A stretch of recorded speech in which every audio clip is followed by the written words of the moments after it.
భర్తను చంపి డ్రమ్ములో పెట్టిన భార్య, పెండ్లైన 3 రోజులకే భర్తను చంపించిన కొత్త పెండ్లి పిల్ల, భర్తను హనీమూన్కు తీసుకెళ్లి ఘోరంగా చంపిన భార్య అని ఇప్పటి వరకు జరిగిన సంచలన వార్తలను చూసినాం కదా.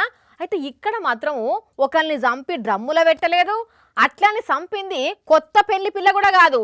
కానీ ఎంత ఘోరం జరిగిందంటే pre wedding shoot crime wedding shoot అయింది.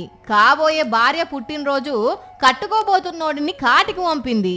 కార్లో కూర్చొని పువ్వియంగానే పులకరించినట్టు మెస్మరైజ్ అయ్యి, నా కోసం తెచ్చావా పువ్వు, నా కోసం పుట్టావా నువ్వు అని కండ్లకు కండ్లు పెట్టి చూసిన ఈ అమ్మాయిదంతా డ్రామానుల్లా అంత క్రైమ్ మెంటాలిటీ.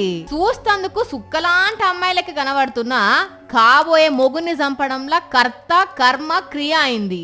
చూడుండ్రి, కొన్ని గంటలకు చంపబోతున్నా అని తెలిసి కూడా ఎట్లా నటించిందో, ఎట్లా డాన్సులు వేసిందో. పేరు శిఖా కోయల్. పూణే రియల్ ఎస్టేట్ వ్యాపారి కొడుకు కేతన్తోని పూలు పనులైతే నవంబర్లో లగ్గం చేస్తేందుకు రాజస్థాన్ లో 17 కోట్లకు పెద్ద ఫంక్షనల్ కూడా మాట్లాడిరట. మరి ఇష్టం లేని పెళ్లి ఎందుకు ఒప్పుకున్నదో, లగ్గం పెడుతుంటే నో ఎందుకు చెప్పలేదో, భర్తతోని ఎందుకు ఫోన్లో మాట్లాడిందో గాని ప్లాన్ ప్రకారం ప్రీ వెడ్డింగ్ షూట్ అని తీసుకుపోయి పెద్ద లోయల ప్రియునితోని కలిసి కింద నూకే చంపింది. అయితే చంపినాక 3 రోజులు మంచిగానే యాక్షన్ చేసి పాత వీడియోలన్నీ స్టేటస్లు పెట్టిన చిత్రాల శిఖా కోయల్ పొంతనలేని సమాధానాలు చెప్పడంతో పాటు ఈమె ప్రియుడు కూడా వీళ్ళ చుట్టే వెనకాల తిరిగేసరికి అంత సీసీ ఫుటేజ్ రికార్డులా కనబడ్డదట.